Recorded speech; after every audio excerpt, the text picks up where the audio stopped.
palakasan sa harap ng record crowd ng 23,436 ng Kinang-Alaska Aces ang kanilang 14th franchise title kagabi. Ito ay matapos na warisin ng tropa ni Coach Luigi Trillo ang Barangay Ginebra San Miguel 104-80 sa kanilang Best of 5 Commissioner's Cup Finals. Gaya ng unang dalawang laro, sumandig sa kanilang teamwork ang Alaska sa both ends of the court. At ilang saglit matapos na masungkit ang Bobby Parks Best Import Award, inspired basketball ang ipinamalas ni Robert Dozier para sa Alaska sa kanyang 27 points at 20 rebounds. Agad namang pinangakuan ng Disneyland California trip ni team owner Wilfred Uitingsu ang kanilang sa boxing. Ngayong tapos na ang midterm elections, boxing career na po ang tututukan ni Pinoy 8 Division World Champion Manny Pacquiao. Ito po ang ipinahiwatig sa PTV Sports ni Team Pacquiao Advisor Rex Waki Salud. Ayon sa Cebu-based boxing promoter, dahil sa patuloy na paglalaro ng basketball, halos hindi nalalayo ang timbang ni Pacquiao sa 147 pounds, ang weight limit ng November 24 showdown ng Pinoy kontra American rival Brandon Rios. Narito ang report ni Dennis Principe. Ilang araw matapos ang eleksyon, unti-unti nang ibinabaling ni Manny Pacquiao ang atensyon sa kanyang boxing career.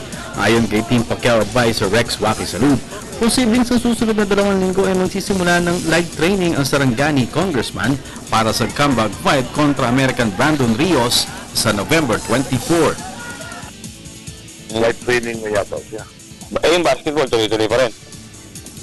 Tuloy pa rin. Habang layip mga laban. Tapos, at least tapos na ang eleksyon. Inilahad din ni Salud na puspusan pa rin ang basketball cross-training ni Pacquiao kaya't hindi nalalayon sa 107 pounds ang timbang ng Pinoy Fighter of the Decade. Si Pacman ang huling pumanik ng ring noong Disyembre kung saan dumanan siya ng mapait ng 6-round knockout loss sa kamay ni long-time Mexican rival Juan Manuel Marquez.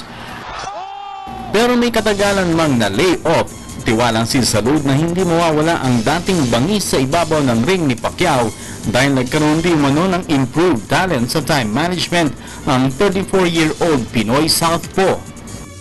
Hindi ko maganda dati. Lagi nag-Bible study. Lahat. Medyo Bible study. Minsan na lang Bible study niya. Hindi kaya dati yung lagi nakatutok siya.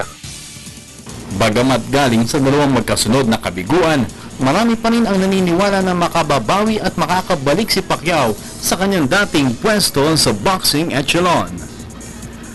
Para sa PTV Sports, Dennis Principe, Telebisyon ng Bayan. At sumayin niyo po ang latest at mga sariwang balita sa daigdig na palakasan kung kayo po yung nabitin tumutok mamayang alas 5 ng hapon sa PTV Sports. Ako po ang inyong lingkod, Snow Badua para sa Telebisyon ng Bayan.